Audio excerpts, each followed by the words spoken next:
Welcome to the Coach's Corner, part of the Iron Sharpening Iron universe. I'm your host, Davina Lyons, also known as Mama Lyons, and this is where real conversations meet real growth. Here we explore what it means to rise through reflection, resilience, and purpose. One story, one insight, one breakthrough at a time.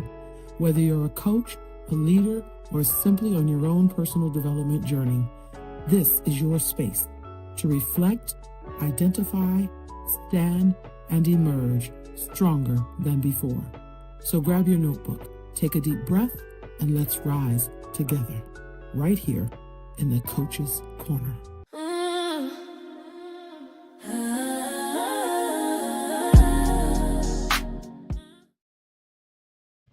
Welcome back to the Coach's Corner, where passion meets purpose, and we have real conversations with people who are truly doing the work. I'm your host, Davina Lyons, also known as Mama Lyons, and today's conversation is one that I believe so many people need right now. We're talking about something deeper than surface level growth. We're talking about self-awareness, alignment, and what it really means to come back to yourself. Today, I'm joined by Kami Pollvogt, founder of Change by Design LLC. She's a self-awareness guide and facilitator who helps individuals, especially high-functioning women, reconnect with themselves through creative expression and intentional self-inquiry. Welcome, Kami Pollvogt. I am so glad you're here.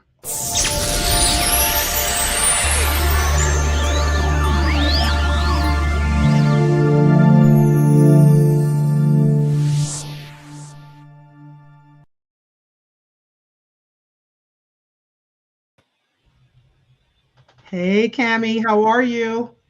Pretty good. How about you? Fantastic. Good. Fantastic. We're here, we're doing this, we've tried, and finally we get to do this. Yeah. Yeah. But you and I are not new to this, right? We've been co-hosting and we've done this before in the mindful exchange. Yes. So we get to come together again. I'm so excited. So, how are you? I'm doing well. Excited. This coming week is going to be an exciting week for me with a lot of personal changes. Good. I won't go into detail, but Well, good. As long as I hear that it's going to be exciting, that's all that matters. yeah. So let's just get into this, Kami. I've been looking forward to this interview. For someone hearing this for the first time, what is creative self-awareness and why does it matter right now? Yeah. So creative self-awareness, I call it a practice. It's a practice of getting to know yourself through intuitive creative self-expression. It's what I use is doodling, drawing, and painting, but it doesn't have to be that creative self-expression. And during this time together, I'm sure I'll come up with some other ways that we can do this. But the reason that it matters is because it helps us to get to a state of automaticity. And I know that's a big word for a lot of people, so I'll describe what automaticity is. It's basically where we're not overthinking or analyzing and we're just expressing. We're just sensing what we're noticing and we're expressing on a page, drawing, and I can show something real quick just so people have some context. Yes. So I like abstract more than drawing things, and there's a purpose behind that as well. But this is a quick example. There's no like outcome. You're not drawing for the outcome. But why this is important is because personal growth happens in our thinking mind. But the thinking mind is also our conditioned mind. So when we grow up, we are taught to stay in containers or boxes, right?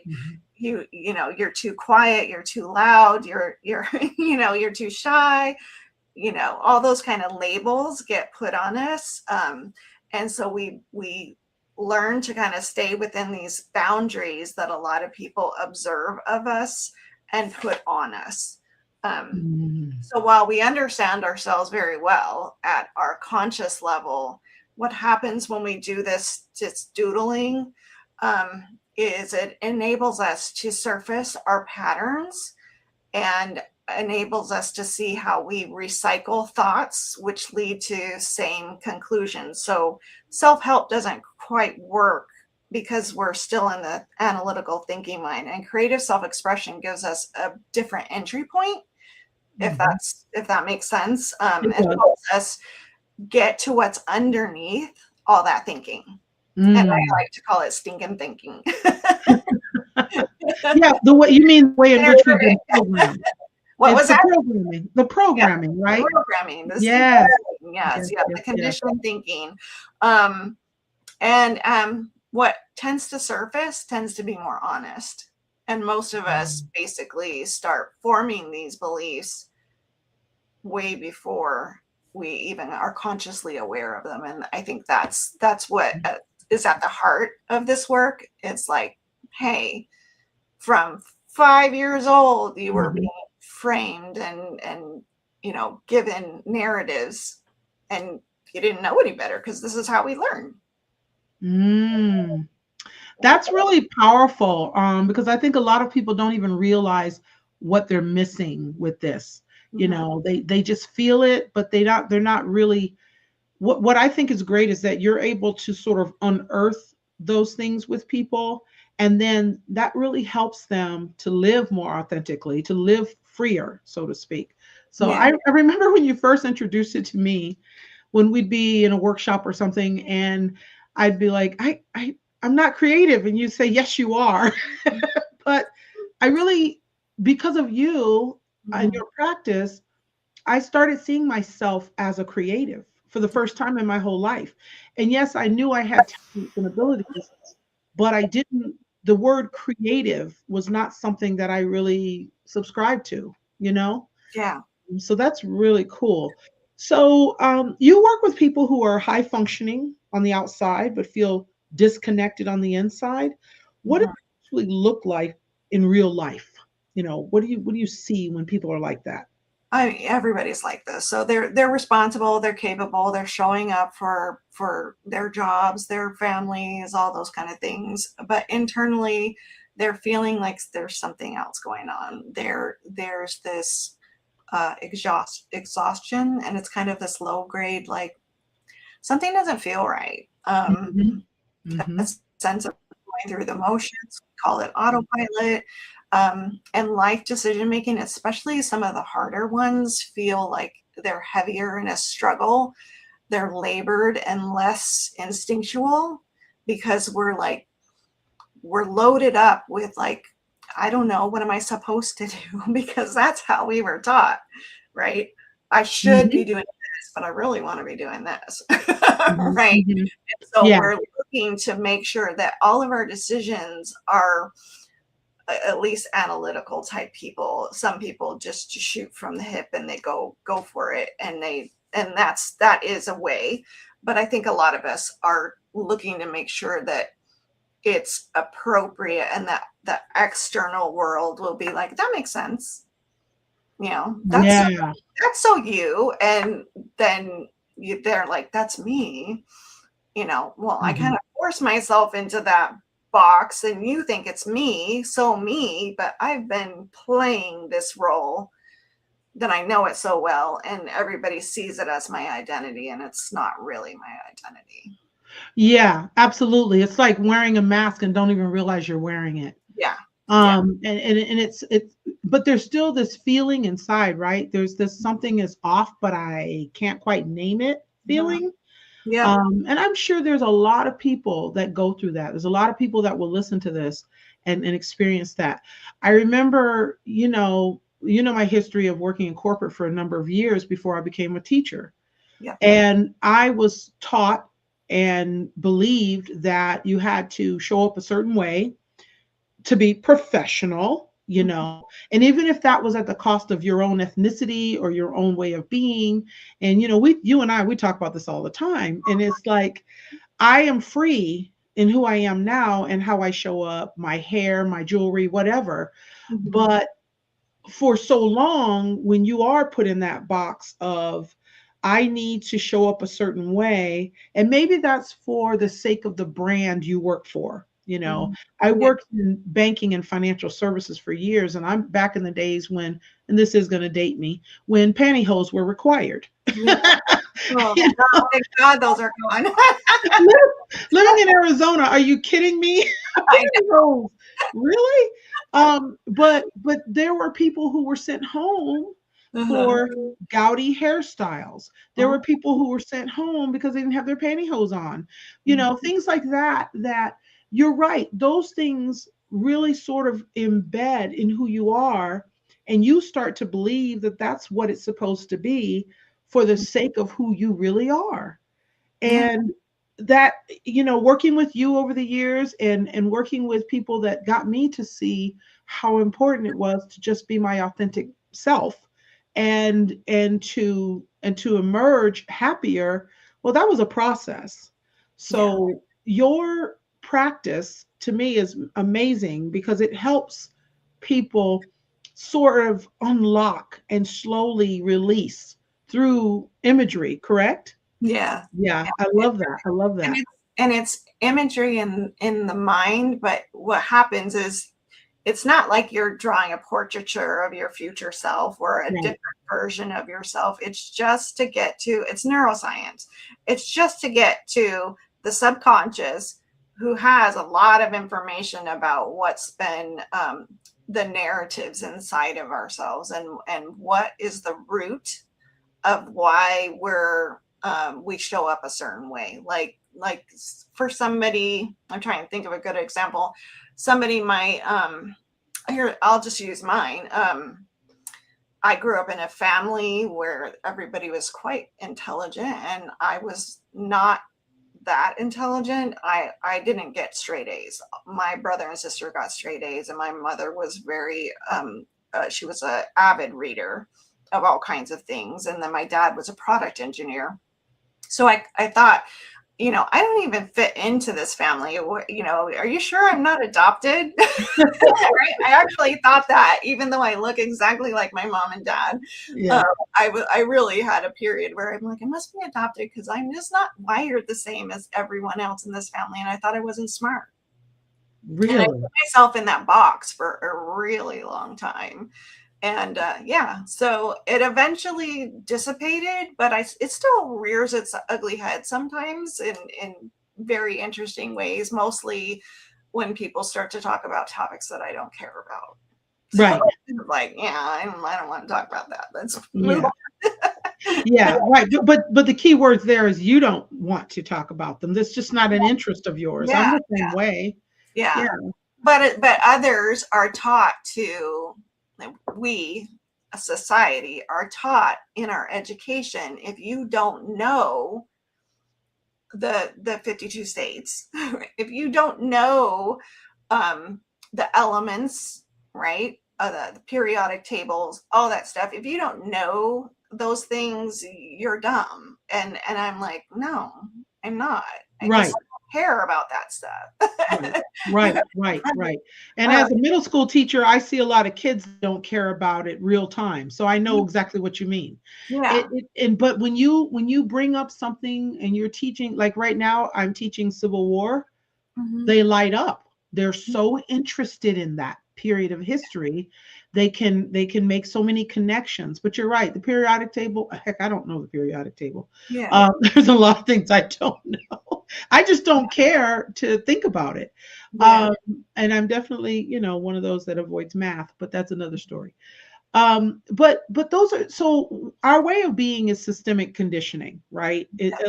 It's systematic conditioning from society, from our environment, our how we've grown up, all those good things.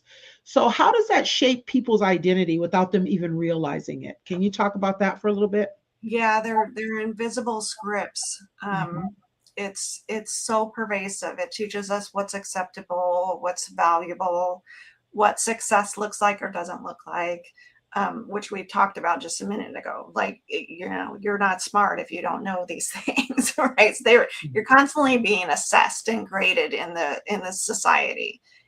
even if it's not verbally communicated, it's there underneath the surface. You get those remarks, those teasing, those jokes, and some people can take them really well, and other people are like, "Ow, that hurt." Yeah.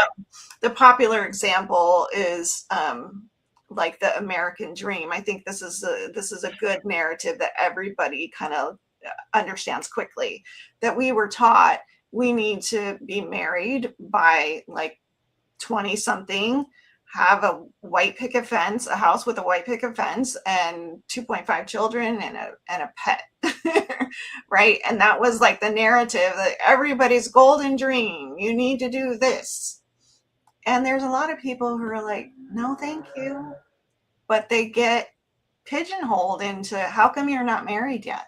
Do you know how many of our friends who are single, like, constantly get asked, when are you going to get married?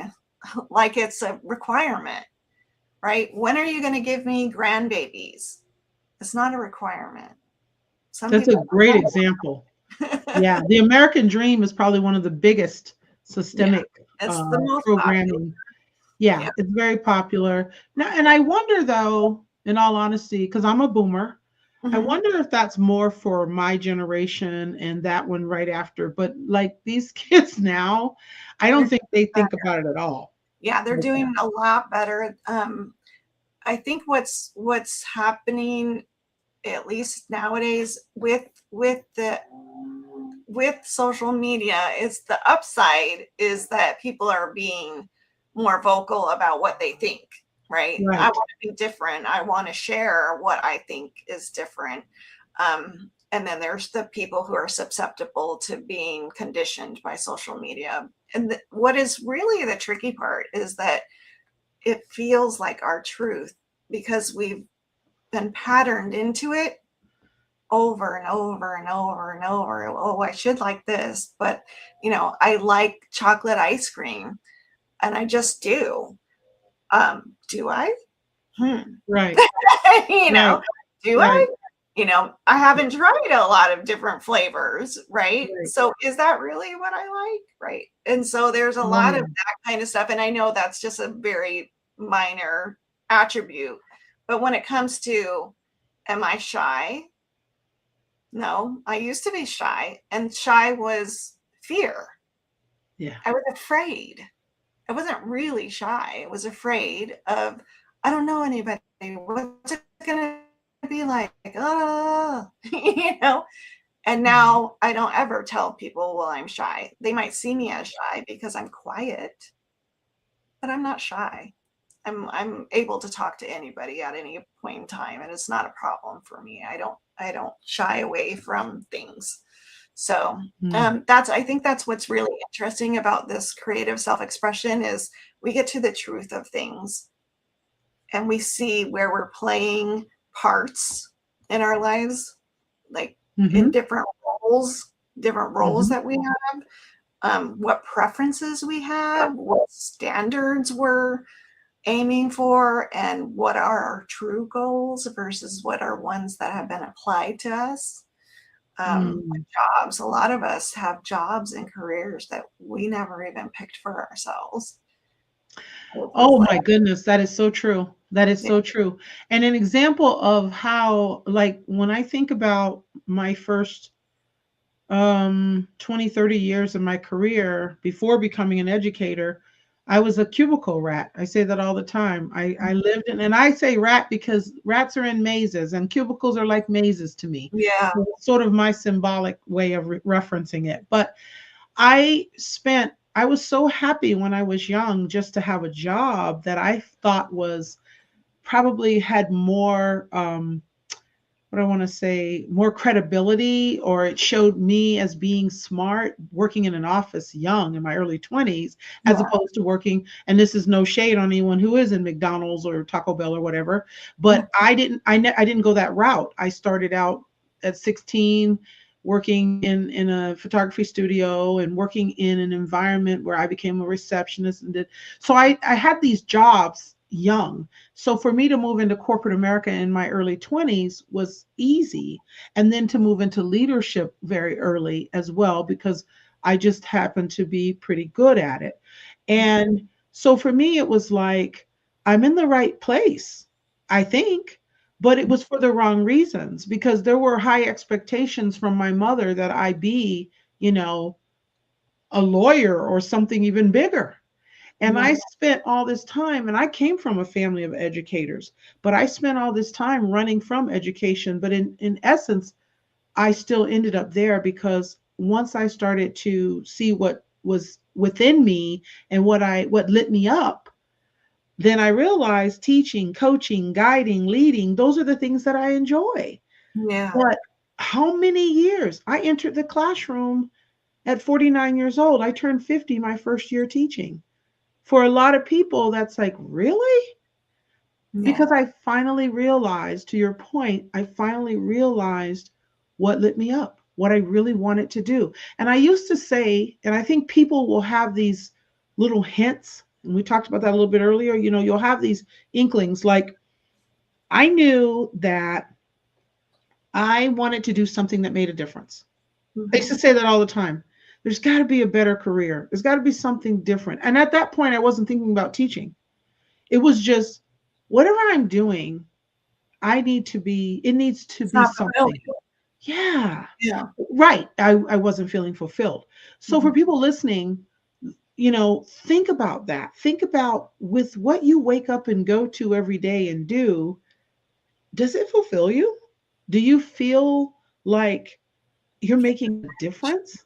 Yeah. It's got to match. It's got to Yeah. feel like when you know when something feels right, you're like, I can't wait to go to work instead of I gotta go to work. Right. Right. I can't Right. wait to go to work. It's gonna be Yeah. exciting and I gotta do this and I gotta do that. Yeah. I want that for everyone.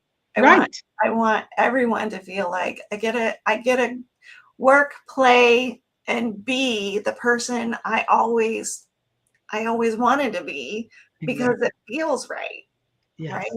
Yes. Absolutely. Absolutely. That's One of your core messages is that self discovery is not reinvention, it's a reveal. Can yeah. you unpack that for us too?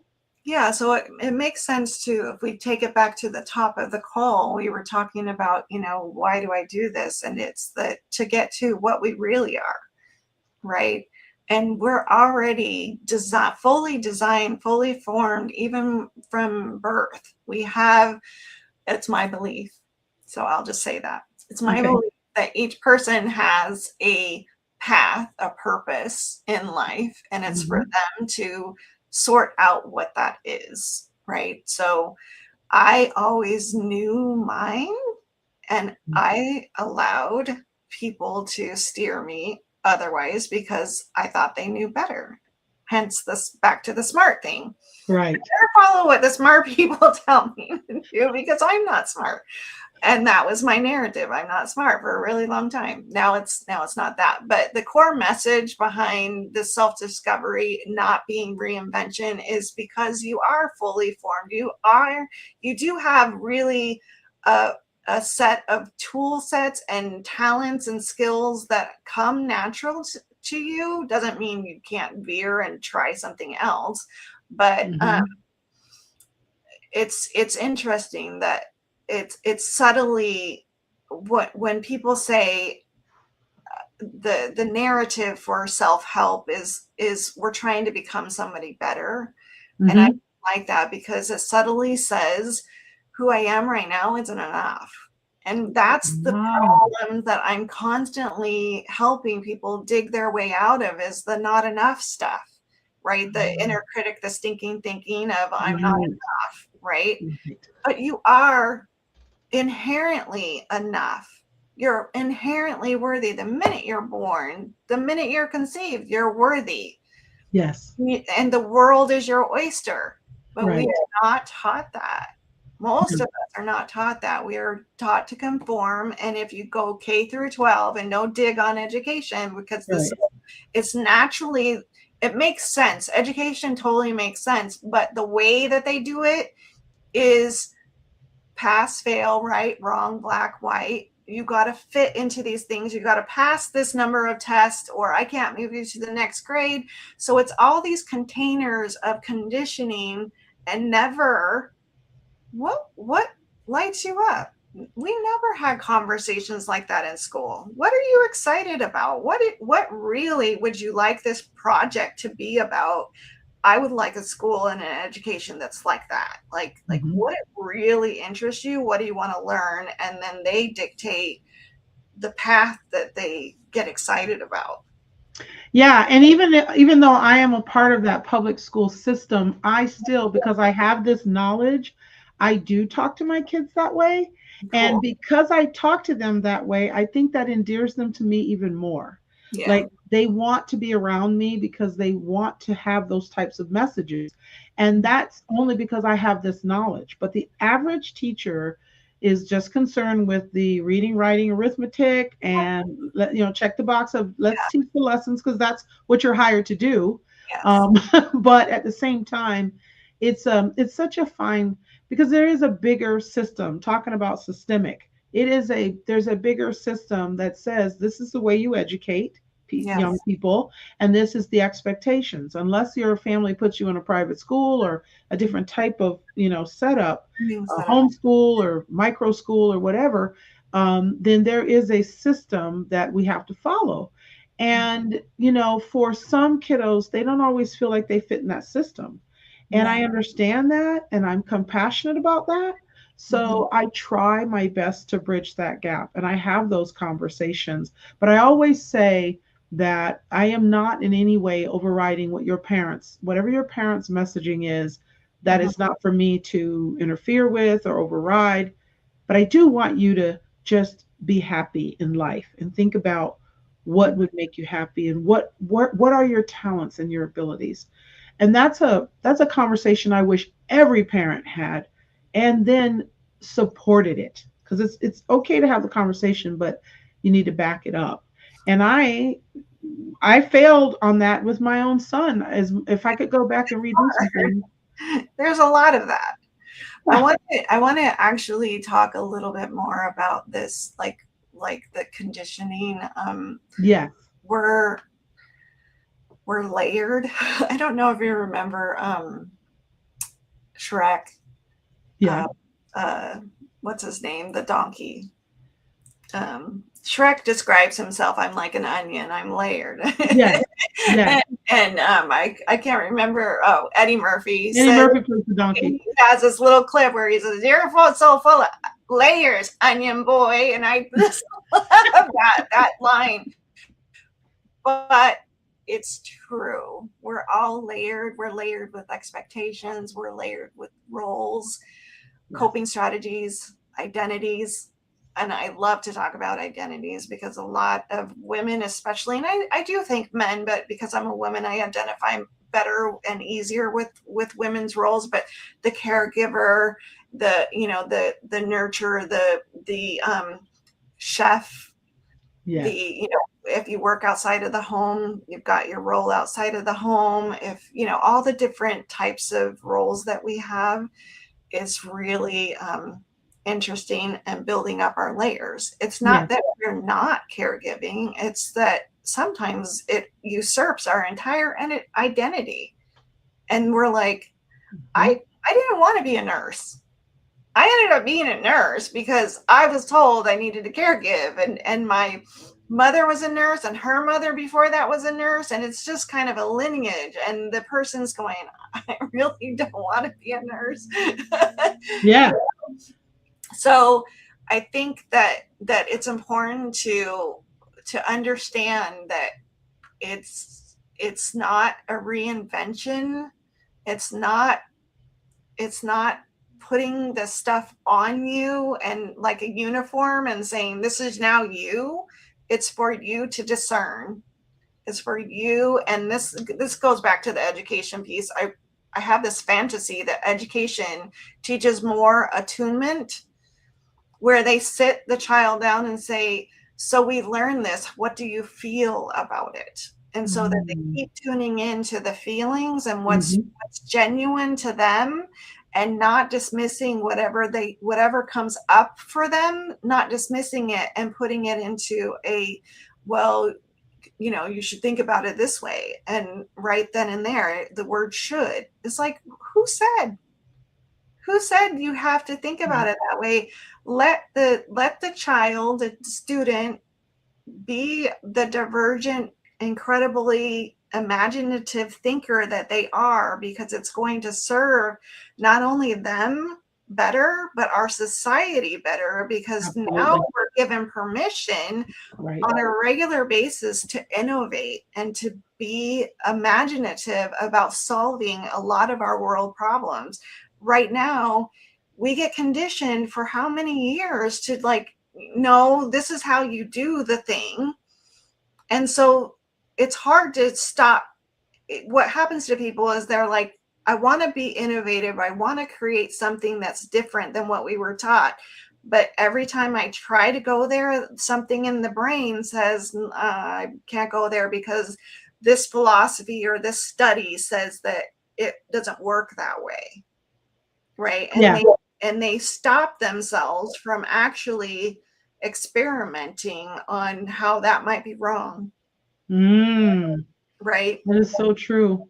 That is so true. And as you mentioned layers, layers in the onion, and how I think socioeconomics also plays a big part in it, because survival and feeling like, and I think a lot of parents direct their children because they want them to live better than they lived, and financially, especially financially. And so I know when I was younger, my mom said lawyer because she felt like I had the communication skills. You're going to be a lawyer. My concept of a lawyer was not, once I got old enough to even understand what lawyers do, I'm like, no, that's not. It was all courtroom. Yeah. But right. It's like a minuscule part of their world is the courtroom part. Yeah. It's the Perry Mason episodes that made her think I'd be a good lawyer. That's fun. Yeah. Well, No. what's interesting is we're carrying all that stuff. So what my process does is say, do you want to carry it? It asks my clients the question, do you want to hold or carry this? And if still, it's up to you. I'm never the person in opposite them going, you need to drop all these things. No, it's questions. The whole thing is question after question after question, so that they can discern for themselves what feels right for them, or good. I like to say good more than right, because I'm trying to remove my language of right, wrong, vernacular. Speaking of language, you mentioned there's a crisis in language. So how do the words we use actually shape our thinking and our reality? Yeah, this is just recent. So 2025 is when I started to go, oh crap. I started to listen to how I speak, and I was like, wow, I'm like, the energy of all these things that I say is so effed up. And I basically, I'll say something like, I'm overwhelmed, or I feel stuck. I feel stuck is fine. But I'm stuck. I'm not creative. What we said at the top of the call, I'm not creative. Everybody knows that's not true, but they think from an artistic lens, and I totally get it. But I can go around to every single person and I'm like, have you made something? Have you made your dinner? They're like, yeah. I'm like, that's creative. I'm like, something as simple as everything we do every day, making a sandwich.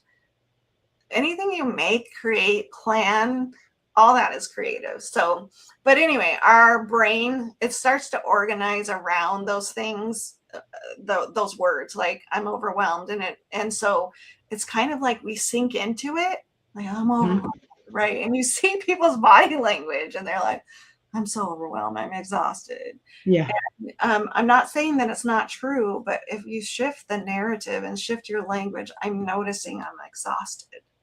Now you start to go, why am I exhausted? am I really exhausted, or do I just feel like I want to say that just like, billboard, because we're in a soundbite society. How are you doing? I'm okay. And then you go to your cubicle or your office, wherever, and you're like, I'm not okay. I'm not okay. But I just told somebody I'm okay because I don't want to dump all my real stuff on them, which is normal. But pay attention to the word. Pay attention. So some small shifts can change that, right? Yeah. So the words that we use make it feel like the word fixing or healing, working on ourselves. This quietly implies that there's something broken. And I don't believe that people are broken. Okay. I do think that people are afflicted with some psychological stuff sometimes, but that doesn't mean they're broken. It just means they need to work on something. So instead of what's wrong with me, it becomes, what am I noticing? Yeah. And that's interesting, because I remember at some point in my teacher training when I learned, and I know this is pretty commonly known now, but there was a time when it wasn't. And even for parents to say to your child, what's wrong with you? That's a number one no-no. It comes out of your mouth quickly, even mine. Yes. And I'm like, for myself, even, it's like, when you walk upstairs and you're staring at the room going, what did I come up here for? Right. Everybody has that. It's like, shoot. And then we say inside, not even out loud, what's wrong with me? Why can't I remember? Why can't I do this? And I'm like, ooh, the inner narrative, the stinking thinking, it just brings us down all the time. Yeah. I want to stop. Asking, what am I experiencing, or what is going on right now, which is a better, what's happening. Like I learned to say in that situation, what's going on with my memory? Or to be more conscious of what, it's like earlier today, I could not think of the password for our Wi-Fi for nothing. And it is the most simple thing, but I could not think of it. And I sat in that for a long time. And it was everything I could to not criticize myself in that, but I kept thinking, how can I associate something to remember it? And I finally did remember it. But we have those moments because our brains can only handle so much, and we put so much in. So much in. I mean, the hard drive has to fill at some point. So much going on. But yeah, I mean, so language definitely keeps us stuck. How quickly can language begin to shift perspectives? For me, it's an ongoing process. I don't have a timing for it, but it definitely lightens my energy. And I think it's going to be true once I start proving this out with more clients. Like I said, I just started in 2025, and I was like, wow, I'm doing this a lot more than I was consciously aware of. Hence, the subconscious is running the show. Right? And so the show. Yeah, it's running things, and you're like, oh, if I consciously try to change my language, will I feel better? And I have. I've been feeling better, and I've been feeling like, because I stop mid-sentence, and a lot of people are like, what are you doing? And I say, no, I don't want to say, but I want to say simply, or even just. I change the word just, but always, never, should, need, or I better do, right? I'm stopping myself mid-sentence and saying, no. Don't say that. Yeah, let's just scratch that. And people are like, what are you doing? So it's a little odd for people who you're doing it around, but it really is helping me to energetically notice how I'm speaking to myself on a regular basis. And I really invite everybody who's listening to give it a shot, because I'm feeling the lightness of it and the consciousness. There's a a group that I have on Facebook called Creatively Cultivating Consciousness, and it's for this kind of work, right? It's like get your subconscious awareness so that you can consciously help yourself live your best life. That's good. Yeah. Creatively cultivating consciousness. Yes. I love that alliteration. That's good. Very Yeah. good. Yeah. Yeah. So I want to share that a little later on. I'll remember to Sure. put that up for people to see it. That's your Facebook group. All Yeah. right. So I'll add that as well because I think that would be really cool for people to go see because you have a lot of cool stuff there. I am a part of that Facebook group and there's a lot Yeah. of really great things. And I don't feel like we're spending enough time sharing all of the beautiful so I know you don't like to look at it as art or anything like that. I get that because it's you want people to understand that you know they freeing what's within them naturally, expressing it that way Yeah. is important. And Yeah. then some people get stuck on because if they see something you've created, because I know I've done it, I'm like, oh my God, I could never make that. It's not about that, right? It's not about that at all. Yeah. And I And that's find really hard for me because I have to yeah. pause and tell people I've been at this since I was a child. So, take that into consideration that I've been creating art for a really long time. And yes, I can doodle pretty well. Am I at the caliber as paid artist? No. But can I produce a paid something? Yeah, it takes a lot of time for me. Yeah, but But the way you use it, yeah, and what it and the purpose behind it is really the message that people yes, need to get, you yes. I know. use it just to connect to the subconscious.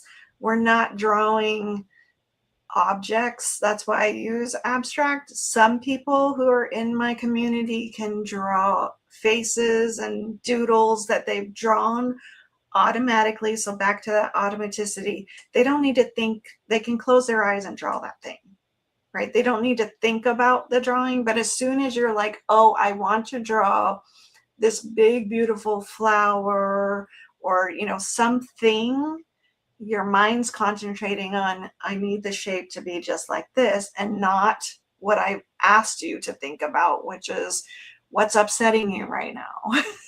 Right. If I say, the prompt is what's upsetting you right now, and they're like, I want to do a flower, then they're just going to be there. I'm going to say, so what did you come up with? And they'll be like, I don't know. I was thinking about drawing the flower. Right, but not what's upsetting them. Yeah. Yeah, yeah, Yeah. and it's not an easy thing to do at first, I'll admit it, because your mind, like you said, we've been programmed and conditioned to do what we think we're supposed to as opposed to what comes natural. And I know I went through that, and I started out with, if you remember, words. I would just put words on paper because I'm very Words work. comfortable Yeah. with words, you Yeah. know? Words work as well. Yeah, because I couldn't come up with the imagery. But Mhm. then when I made a simple connection one time that if the prompt asked me how I was feeling, if Mhm. I was feeling sort of circular, then I would just do spirals. If Mhm. I was feeling square, or like I started making the connection, and I actually now do that on Yay. my own. So yeah, I learned from you, Kami. I did. I love it. But it took me a minute to get the concept down, to understand what Yeah. am I actually transferring from here to paper. And it's more about the feeling than it Feeling. is about what your mind is telling you to do. Yeah. Because if your mind's telling you what to do, you're still operating Mhm. from that performance or that what you think people want to see See. perspective, Yeah. right? And Yeah. and that's tough. Even when I have people finger paint and because that's just and if it turns muddy, because a lot of times two colors make a muddy brown and they don't know color theory. And Right. so they step back and they're like, I don't like it. And I'm like, it's not about liking it. It's not the finished work. It's like when you were doing all that and digging in and thinking, what what were you noticing? What was the thoughts that kept drumming up? And were you thinking about the time when you were 6 and this happened, or last week when somebody said something and you were like, that's not true, right? Yeah. Whatever Right. the thing is that surfaces there, once it surfaces in your mind, what you're doing on the page, you're not even conscious about it. You're just kind of like, it's almost like this floating sensation of just like, Mhm. yeah. And then you come up and you're like, oh, I drew a lot, but what I remember is all my thoughts. I Right. drew a lot of stuff, but wow, I don't even remember drawing that. I just remember I had a lot of ahas about, wow, this is why I tend to get triggered by this, that, and the other thing, right? Yeah. And Yeah, that is where the automaticity comes in, right? yeah, That automatic expression without driving yourself, but just yeah. being, just doing and And being. and for the audience, automaticity is most recognized for people driving in the car or showering. I hear that the most is, how you can go from point A to point B and you get to Right. point B and you're like, how the fuck did I What did I get get here? here? Yeah. Did I run every red light? Because that's what I usually ask myself. I don't know how I was safely got Yeah. here because I Yeah. don't know which roads I took. And that's the brain going into automaticity. You're thinking Yeah. about something and a lot of times I've had great ideas while driving. Is it safe? So I don't recommend it. I don't recommend you go for a drive to get into that state because I Right. want everybody to be safe. But a lot of people find it in showers. They'll be like, thinking on maybe a project at work or something, and they're like, that's a fantastic idea. And some people will jump out and write it down. I don't, but art is an easy way to have the pen ready for Hmm. like, okay, this is my idea and this is what I'm trying to do and this is what I want to do differently than what I originally thought. So Hmm. it's very innovative. It's divergent thinking. It gives you the capacity to really like think outside of your normal thinking patterns. Yeah, for sure. Yeah. If someone's listening right now and feeling like there's an inner disconnect, what's Mhm. one simple way they can start reconnecting with themselves today? Um, that's a good question. Practical application. Yeah, like start small. So you don't need to go out and buy like markers and like there's a lot of people that are like, oh, but you can do it on the back of a envelope that you got in the Hmm. mail and a pen or pencil and just start making shapes and doodling. So it doesn't require any expense. Hmm. Working with me, I usually supply everybody with supplies, paper and pens and markers and paints and stuff. And then usually my clients end up loving it and going into, Michael's or any craft store and getting their own Buying up the supplies of store. the things they like. And buying up, yeah, because it That's is what I quite did. funny. Yeah, even if you don't do it for the purposes of self-awareness, it's still fun to Right. have those things and just to create stuff. It is. And I grew up in a creative household, so we all had our own supplies. But it's a way to basically get out of your head and Yeah. get something physical, like even going on walks can do it right without editing. So that's another thing. So you and I have talked about this Yeah. before. Dear diary is kind of like a pouring out of like what happened today. And this is not that. This is I give you a prompt. Um, one of my favorite ones is who would you be without that thought? So if we tie back Ah, to the smart thing, I'm not smart enough, or I'm not skinny enough, I'm not pretty enough, I'm not whatever.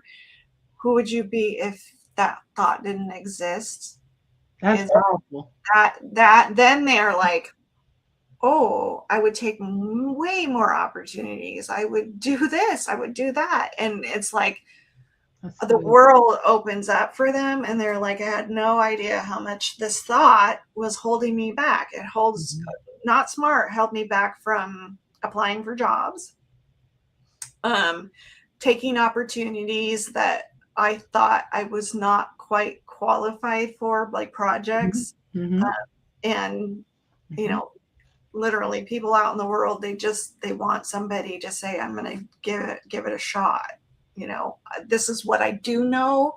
And I'm so excited about it that I want to try. Will you take a chance on me? And I think a lot of employers and even, people in various different uh, Mhm. domains of needing resources, they just want somebody who's dedicated to it versus the guy or girl who's like, I need a job. Right. Um, Right. they want Absolutely. they want the somebody who's interested in it. Yeah, I actually posted something recently about, I think in LinkedIn, about people taking chances, doing things that they're not qualified to do, or Mhm. at least on paper. Mhm. But I forget, it was a shorter meme than that. But basically, a lot of people really, it resonated with a lot of people, and they commented on it, and it's because, when I look back at my life, I think just about every opportunity that I've had, I wasn't qualified for. Yeah. I became, it was that process of becoming, even podcasting, like Yeah. I'm doing it and I enjoy it. And no, I have no professional training, and maybe you can tell that, maybe you can't, but I'm just doing it. Yeah. Yeah. And that's what I do like about today's society, back to what we were saying a little bit ago, is that people are taking more chances now because they Yes, want to be seen. yes. But do you want to be seen for you, or do you want to be seen for a posturing person? Are Right. you playing pretend in front of the camera? No. Right? Are you playing Yeah. pretend on your post? Right? Do you Right. really feel the way that you post about? You're Right. taking those selfies, and then you go home and go, I portrayed myself as a jet setter and I'm broke. Right, right, right. Yeah. It's That like, that's okay, one of the biggest marketing tools, I guess. yeah, Because that's what's happening a lot. yeah. So back Um, to what you asked me, because I realized I kind of just skimmed over it. I have a way of stream of consciousness. that's okay. So write without editing. So don't scratch out, whatever the thought is, write it down. Doodle without trying to make it look like something. So back Right. to what we were saying. And then even just make a list of what you're feeling, not what you think you should be feeling. That's hard because we have been indoctrinated into, I should be happy, I should, I'm Should going, have. Yeah. yeah, Absolutely. I'm doing this, that, and the other thing, and I know my parents or my professor or somebody out there is going to be so proud of me, Hmm. but I feel drained. I don't even want to do it. Right. I Right. don't even want to do it. Hmm. I'm Yeah. doing it because everybody's expecting me to do it, but I'm not Hmm. feeling it, and I got to Yeah. do it for XYZ reasons. Right. Yeah. Yeah. I know we mentioned your Facebook community. Mhm. How does being in a community or shared space deepen the self-awareness process compared to being alone and doing it? This is one of my favorite parts. This is the real big epiphany that got me into this work. Was not one, I naturally just did it and thought everybody did this creative self-awareness. I Mm-hmm. really thought everybody did it. Hmm. But what I learned is, and you and I have talked about this on Mindful Exchange, is the self-help industry, we read it from the perspective of the stinking thinking. And so we will read all kinds of self-help. We'll listen to programming, even this podcast, and say, Hmm. I don't have that problem, right? I Hmm. don't have that. That's not for me. And Hmm. we tend to, what's the word? There's a word where we filter. We filter out what Absolutely. we feel is true for us. Hmm. I'm begging everybody's stop with the filtering and answer the question anyway, because when you keep answering these questions, you start to realize, oh, and that's why I love people to work with me, because I actually have a lot of good questions that jolt them from writing what they're supposed to write. What they feel like is the right answer, right? And it's not a right, wrong. It is. Yeah. So sometimes the conditioning will show up on the page, and they will share, and I will say, where did that come from? What's the root of that? And they'll be like, oh, I don't know. I'm like, well, take some time. Your homework is take some time to think about, where did that come from? Because I'm aware that a lot of it came from conditioning and not from that. So if I ask the right question, eventually they'll be like, oh, I never thought of it that way. I get that. I never thought of it that way. And that's what the fallacy, the paradox, I should say, of self-help. You're the person who needs the help, and you're the reader. It doesn't, if you're helping self, but you're playing the same tapes in your mind. You're filtering what you're reading. The paragraph says, do this, this, and this. And you're like, no, I don't have that problem. Skip. and I was like, no, don't skip, because give it a try, because it might still be there. You just haven't, it's a minuscule part of your world, maybe, that it's surfacing, the issue that you're encountering is surfacing. Don't dismiss it blindly, because that's the conditioning. Right. And in community, I think there's so many different perspectives. Yeah. That you get to see something that you would not think of in isolation. Yes. And I know that for me, being in the different communities that I've been in, and some I've led, some I'm a participant, I have learned so much. Even if what I thought I knew, it's like there's always this aha. Oh, wow. Okay, I didn't think about it that way. So I definitely believe perspectives is a big part of it as well. And then it's you bring up people feeling seen and heard. It's also a part of that, and that given that opportunity in a community, that's super, super important. So I don't want to forget this, because I think this is something that you've said, you shared, that, you had to overcome shyness, or at least being the perception of shyness, right? So how did your self-awareness help you move through that and then use it as a strength in what you're doing now? Yeah, it's interesting. So eventually I questioned the label, and I questioned it early on. I was shy, but it wasn't a personality trait. It was I'm scared. I'm scared of going into the unknown. It's like like everything was foreign when I was little, and I was the kid who hid behind my mom's skirt. What's going on? And I was curious from behind her. And then as soon as I got into school, I eventually started to befriend people, but I had an approach, which I think a lot of people do, and it's the people pleasing approach to getting used to interacting with other people. And I would bring baked goods from home and share with the classmates. And so they were like, you're the girl who does this. And I was fine with that. I was like, okay, I don't care if that's my identity. I'm 10 years old, right? Right. No thoughts of identity. It's just like, I'm just glad you like my cooking.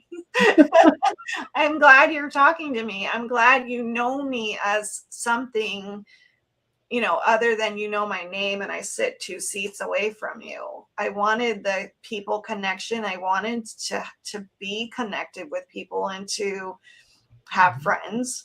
And so I did that through coming to school with plying them with things. Wow. In all the years I've known you, I didn't know that. That's that's really cool.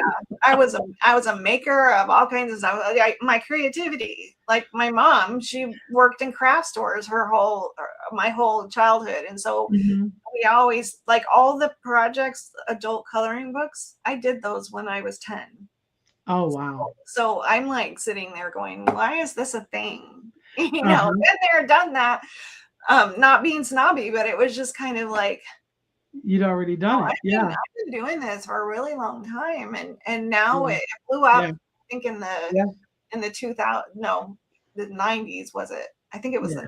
90s that it blew up. But yeah, yeah. So I was definitely a people pleaser for quite some time. Let me show you what I can do. I was that Right.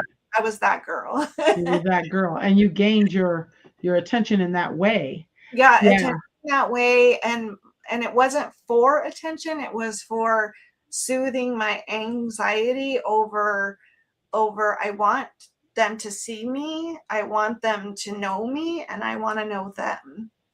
But how do I do that? Because it's so scary saying, "Hi, I'm Kami." It's easier to say, "Hi, I'm Kami, and I have some cookies." Would you like a cookie?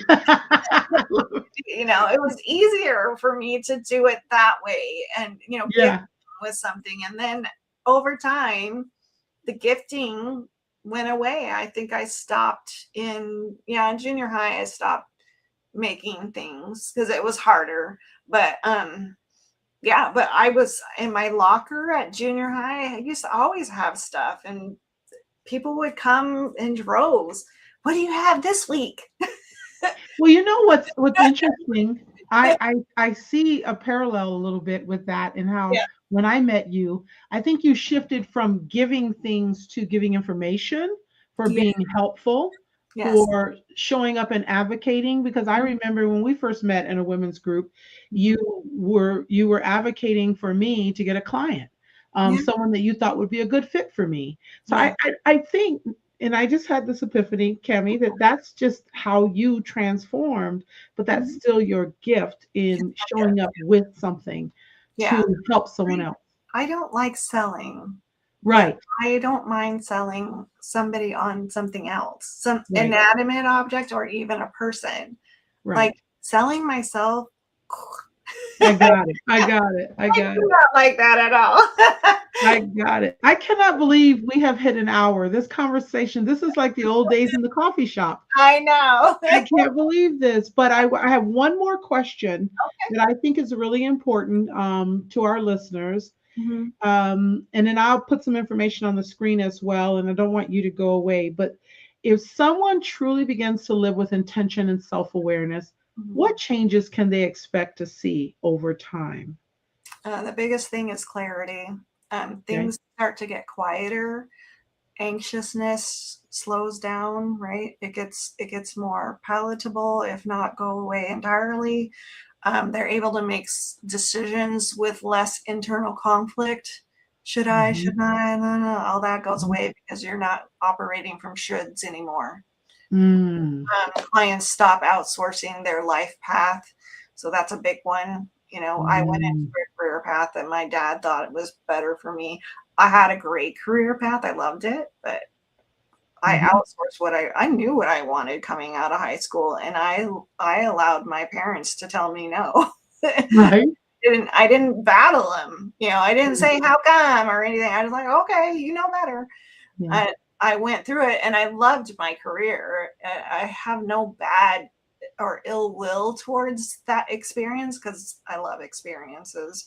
Um, but that's what's going to happen for people is that they're going to be like, oh, you know, this I might be in a career that sort of lights me up, but what parts of it lights me up? And Mm. make more of those parts in a different job position title, Mhm. right? Mhm. They start to get creative and go, I really like this part, you know, Yeah. don't like Yeah. this part. And then they Yeah. get to tailor their lives more towards what is really awesome for them. And some people Yeah. want to be caregivers. Some people want to be those different archetypal Mhm. attributes. Yeah. Yeah. And I think at the end of the day, if I had to summarize what I'm hearing from you, Mhm. is that designing your life with intention versus reacting to life as it happens. Yeah. And Yeah. this is something that some people have no idea exists. And Yeah. so this is a world, and Kami, I know you are Mhm. making a difference and showing up for people who finally get to this place in life. And Yeah. yeah, it is high performing, high functioning people oftentimes that Yeah. hit that wall and say, this doesn't make me happy. Why am I doing this? And these are the people that need to seek you out. Mhm. And you can take them across that bridge. You can take them into a place where they're really able to do that inner work. And so I'm so excited. One, I'm excited to know you and have known you for quite some time. Mhm. And for my listeners, Kami's been the design and architect behind much of what you've seen over the years that I have put out. She Mhm. has been amazing because Change by Design. I mean, visual designs by Kami. I mean, there's so much more to Kami, and she's just been an excellent friend as well. So I'm very, very, very pleased to have this time. I'm going to share on the screen Mhm. just how they can reach you. I'll put your information up real quick because I think that's important. Well, first, I just want to remind everybody that you are watching the Coach's Corner. Show Mhm. your support, like, share, and spread the message, please. That's the first thing. And then also, I just want to share that they can reach you, Kami at changebydesign.life. And then earlier you mentioned your Facebook group, and I didn't put that in. So let's see if I can put that in real quick because I think sometimes people have to see something Yeah. Well, to, this is very visual. Yeah. yeah, creatively say it again. Thank you. Creatively cultivating consciousness. Creatively cultivating consciousness. uh, Bringing the subconscious up to the conscious so that we can fill our time and space with less doing and more being. Now, on Facebook, if they search that up, it'll come up as your page, or is there a smaller handle, or Yeah, it's that whole thing. it's It's that whole quite thing? Okay. long. It's like a lot of characters. It's okay. It's okay. There it is. Let's let that run. And I hope I spelled everything right. Yeah, Creatively cultivating consciousness. yeah, Um, yeah. The yeah, teacher in me loves to call out that that's a great alliteration. yeah, Uh, I just love it. yeah, So, for my listeners, thank you again for showing up. For whether this is a you're live with us now and you've commented, and I thank you those who have commented, and anyone who watches this in the future as a replay. Please check in and check out Kami and what she's doing on Facebook, and send her an email. And if you have questions, the email is perfect. If you have questions about the practice of yeah. what she's doing and would like to know more about it, she definitely would get that information out to you. So once again, Kami, hang in there, don't leave. I want to talk to you backstage, but I just unfortunately we're at an hour and I have to go Yeah. until next week. All right, next week will be Voices of Resilience, and then we'll take it from there. So all right.